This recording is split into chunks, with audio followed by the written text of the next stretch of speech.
A pity, so young, so straight and tall, probably an athlete before.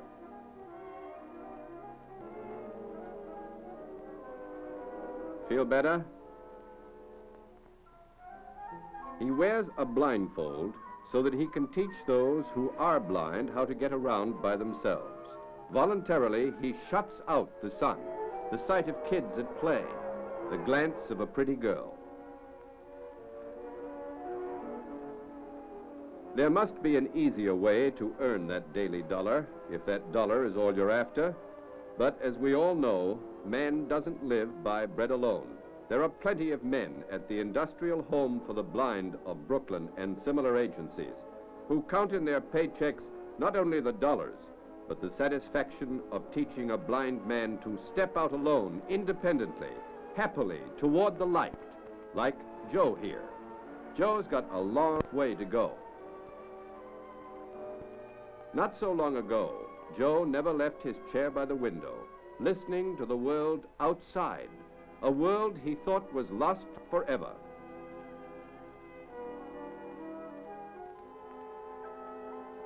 He'd get up to grope and stumble through the apartment, restless and frustrated, obsessed with an unreasonable irritation.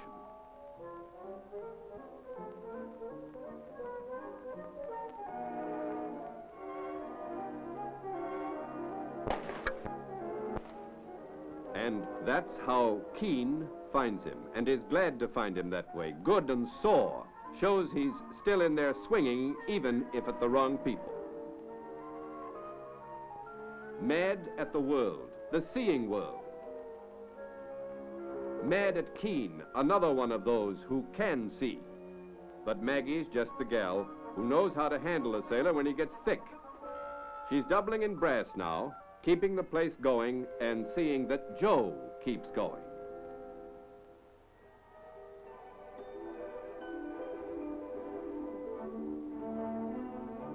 Downstairs, the cane is put in Joe's hands. Properly used, it can help take him anywhere. Around the corner for pipe tobacco, across town to that new job or that new show or that old friend, to a train, a plane, an ocean liner. So listen and learn. Hold it so. Crook down, index finger along the cane. It adds 40 inches to your index finger. Long? Yes, but light. Light enough to carry all day and never tire your wrist.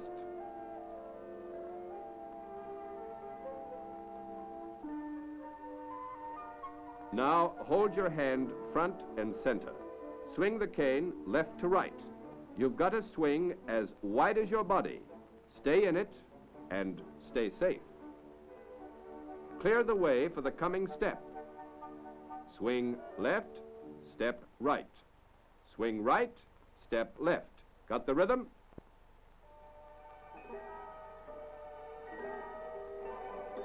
Okay, try it alone. Keep the cane centered. Swing that arc even. You're doing fine. 5. No use pushing it. Couldn't push it if he tried. And what a relief to sit down. Back aches, neck's stiff. Feels like he's walked 1,000,000 miles.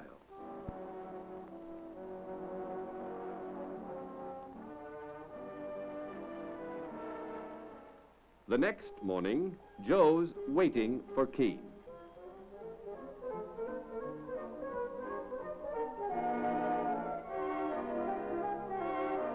He's raring to go, trying too hard, and Keen knows it. Knows it by Joe's tight grip. Knows it by Joe's grim lips. Knows it by Joe's body bent forward. It's a strange feeling, walking alone and unseeing. Joe wants to throw up an arm to protect his face, but he pushes it forward in an effort to hear until it seems to taper into all nose. There are children's shouts and heels clicking and snatches of conversation and a laugh the roar of a truck. Sounds come at him from all sides. And underfoot, the smallest crack comes up to snag his cane. He'll never learn. He feels it's all a fake, but he keeps going. It's that or back to the armchair. But as Joe keeps trying, he begins to like and trust Keen a bit.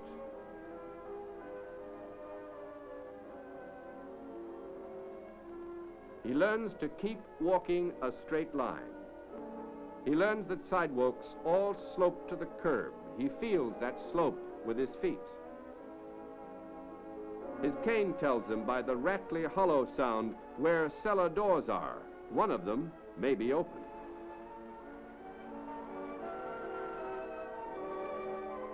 He knows when he walks too near the curb, his cane hits air, a fire plug, or a lamppost.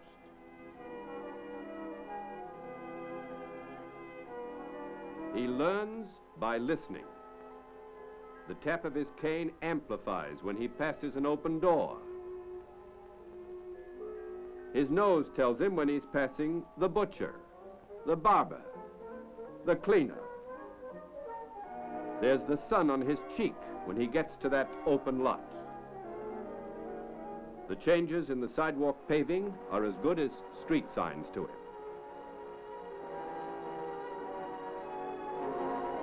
He listens, he smells, he feels. Sounds, odors, touches begin to fall into familiar grooves. He makes a great discovery. Things smell, sound, and feel the same way as before he lost his sight. Nothing's changed. Everything is still there, waiting for him. And he's got to tell Keen all about it.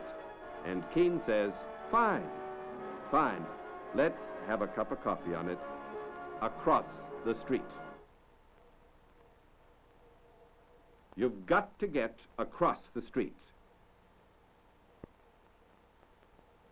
It's like taking your first swim alone. It's like asking your girl for that first kiss. It's like facing up to a bully. It's like all the firsts you ever took and survived. Let's go. Let's get across the street. You listen for cross traffic. Traffic in front, on right and left. Probe forward with the cane. Place toes and shoulders parallel to the curb. Wait for Keen to guide you across. He takes your arm. Better take his instead, okay? Let's go. Hold the cane tip in front of left foot, just off the ground. Not low enough.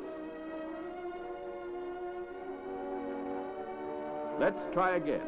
Let's recross. Now probe your front, square off, listen for traffic. Where there's a traffic light, there's always a box switch. You can hear it click.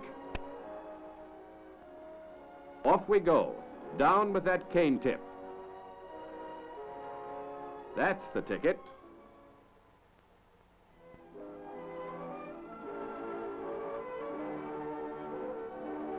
The next morning finds Keen waiting at an appointed spot, a little nervous. Joe's doing his first solo.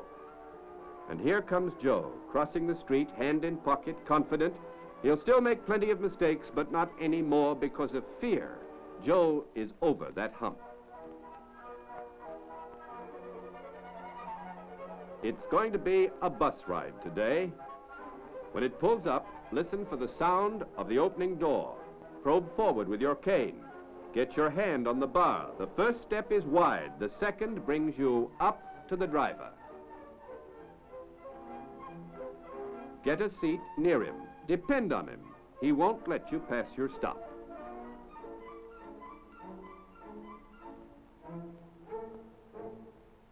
Joe will try it again tomorrow, and the next day, and the next day.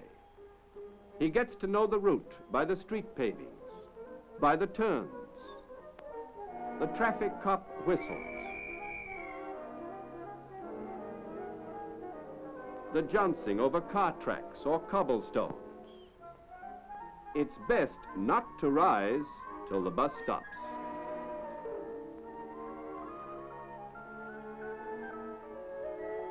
Now, use the cane, step down, probe out, and step off. Keen and Joe soon try the subway.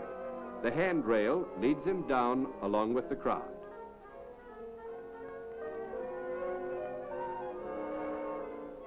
He walks toward the click of the turnstiles, the clink of the change booth.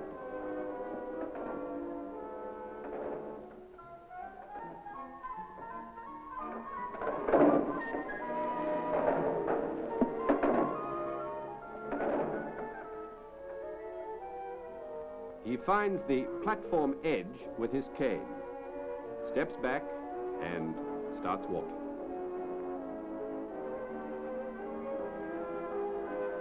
He uses the line of posts as a guide.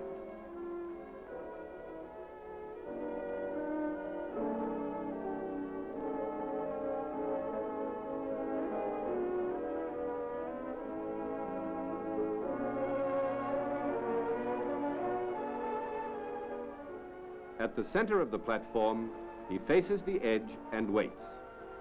He'll hear the hum of the wheels long before the train pulls in. Here it comes with a whoosh and a clatter.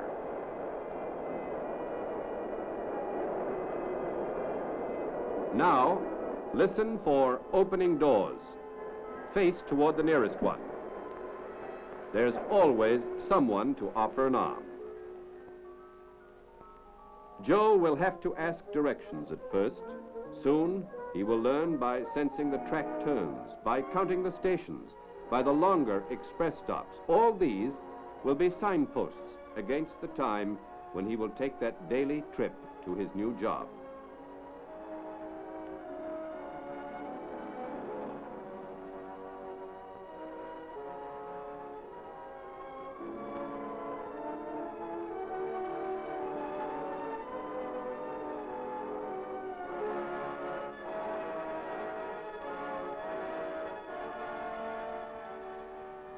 You're on your way, Joe. Our hats are off to you and to all who will follow.